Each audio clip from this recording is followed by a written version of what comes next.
పరమేశ్వరుడు ఎల్లవేళలా కాపాడాలని మనందరం మనస్ఫూర్తిగా పరమేశ్వరుని వేడుకుందాం.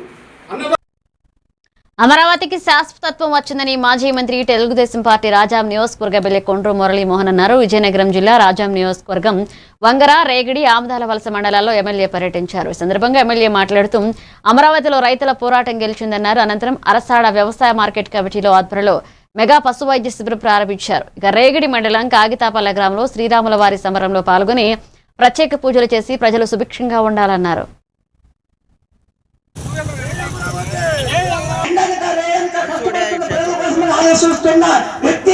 గ్రాండ్ గా చేస్తున్నారు.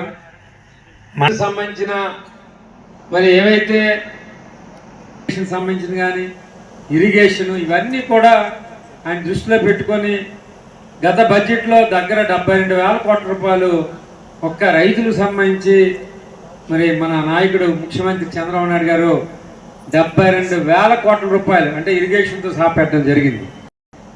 అంటే ఒక కమిట్మెంట్తో ఈ రాష్ట్రం ఈరోజు దేశంలోనే 2వ స్థానంలో ఉంది మిల్క్ ప్రొడక్షన్ చేయడం. తద్వారా చంద్రబాబు నాయుడు గారు కృషి పట్టుదలతో అమరావతి శాశ్వత రాజధానిగా హైదరాబాద్ మాదిరిగా అభివృద్ధి చేయాలన్నటువంటి సంకల్పంతో